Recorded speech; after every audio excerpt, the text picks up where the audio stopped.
Hi friends, good morning and welcome to your economics class. We will have a small and brief summary of the chapter 2, that is collection of data. So students, let us study about what are the different sources by which we can collect the data. In that, the one is direct personal investigation. The first one is direct personal investigation. Before that, let me tell you, we have two type of collection of data, primary and secondary sources.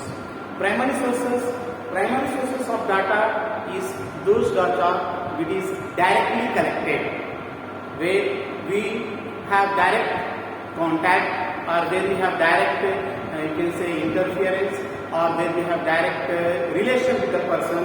That is, finally we can say it is a first hand data. Okay, but whereas secondary data is a type of data which has been already collected by someone and we are using it as our reference.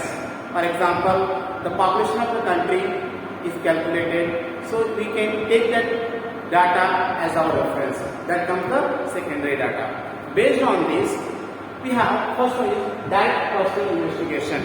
Okay, now in this, we have to directly maintain the relation with the person whom we are going to conduct the data, from whom we are going to get the data. We have to directly approach that person. We have to maintain the physical contact with that person to get the data. Means in a different simple way we can say that we need to meet that person face to face. We have to come in interaction with each other in order to get the data. Now, this data is suitable for which field and what purpose? Let us see. First, it is suitable for limited field. As we are maintaining the personal contact, this data is having limited field. It cannot be covered on a large and wide area, only in particular area, maybe particular village or an organization or a community. Okay, such thing it is useful. Second, it is suitable for the originality. As we are maintaining the direct and personal contact, we know what we have collected, what the person has given information. So here there is high degree of originality is maintained in this. Okay, now next another is that secret. As it is personally, okay, no second or third person is involved in that. Okay, so here there is secrecy, or the you can say data is confidential. There is no scope of leaking the data or being or getting spread in other ways. Okay, so here secret will be maintained, secrecy will be maintained of the data. Next one, accuracy of the data. The data will be accurate. What I need from the person whom I am going to collect the data, that data is totally accurate, because what I need is giving the data and I am mentioning and noting down exact what he is saying or what I want for my verification or my task. So that data is completely accurate. So here accuracy is maintained in direct investigation. And next one is when direct contact needed.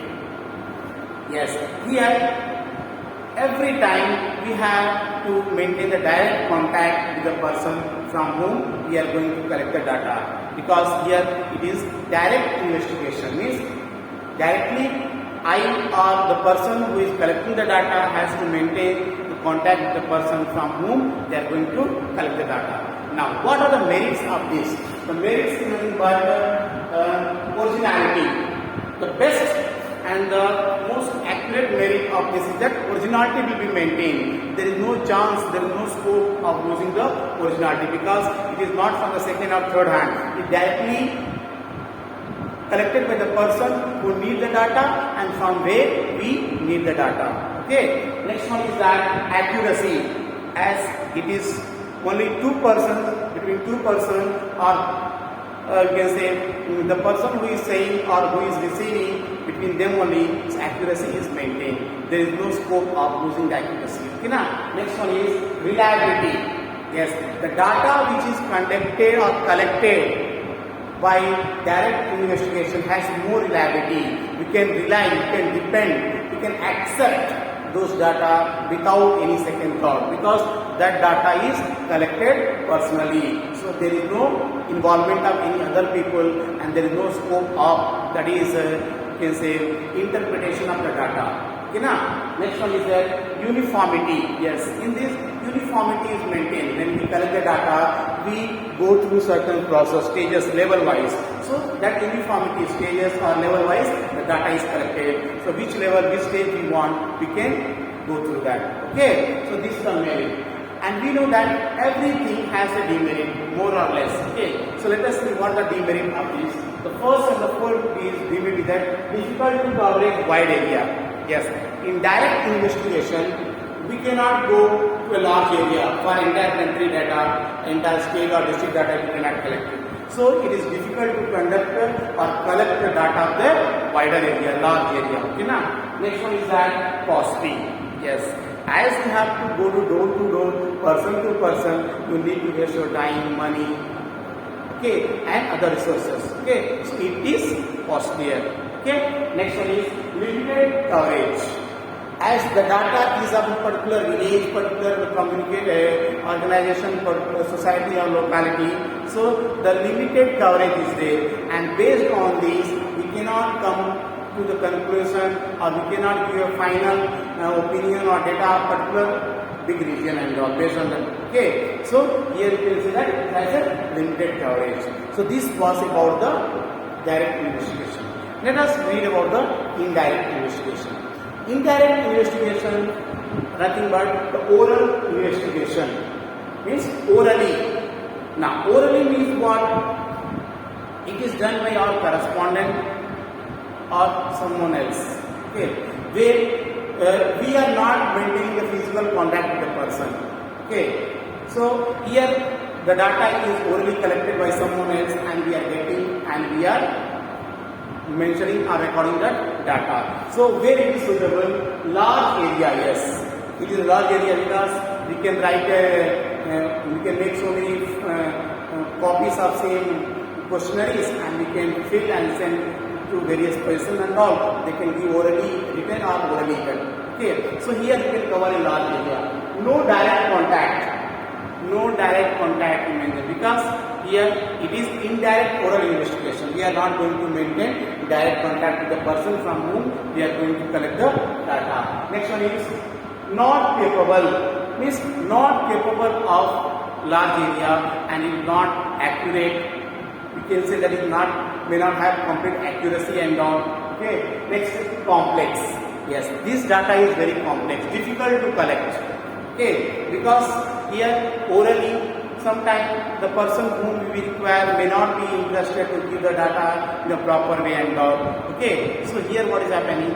It is, for example, one industry is there where 1,000 employees are working. So if I want to collect the data, I may not go to each and every employee. I may go to the manager or the owner or the person who is employed them. I may ask the data regarding the salary, regarding the HRA, PA, what. So orally he may tell that this is the basic HRA, this is the minimum salary, this is the maximum salary, or this is the average salary of my employee. So orally he will tell about those people. Okay, so this is what we get in the, okay, so it is very complex and all. Now what are the merits? That the merit is that wider coverage. We can cover a large area. Okay, so here we have to go in direct investigation, we have to go person to person. Here from one person we get the information of so many people or so many things. Okay, so we can cover a large area, wider area. Next one is less expensive. As we did not visit each and every person, so what happened? From one person we are getting the average or complete data of many people, so we need not put more expenditure on that. So their cost of expenditure is less when compared to the direct investigation. Okay. Next one is that expert opinion. Yes. For example, I said no. If I am going to the company where 1,000 workers are working and I am taking the data of all the employees from the employer, so what will happen? that person must be expert to give the average income, basic or EA, DA, HRA, whatever information I want. He should be expert, he should have knowledge of that. Then only know, otherwise if he is not having the complete knowledge information over there, how can he give me the data? So here we require expert opinion. Okay, now next one is that simple.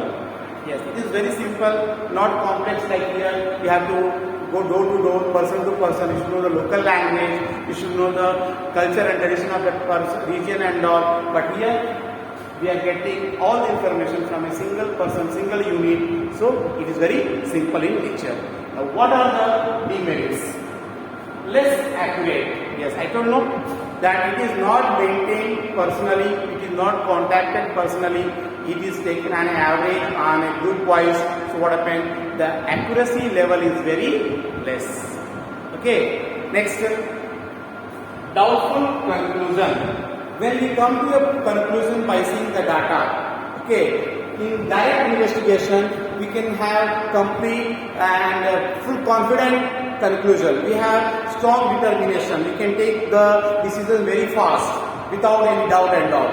But in that indirect oral investigation, what I mean, always there will be a dilemma in our mind. Okay, confusions or doubtful whether the data which we got is accurate or not. Is there any, you can say, mismatch in that or not? Such type of doubt or you can say confusion always will be arising in our mind. So student, this was direct investigation and indirect investigation. Both are useful in different fields, different ways. Okay, so we'll continue the next class Monday. For the time, take care. See you all.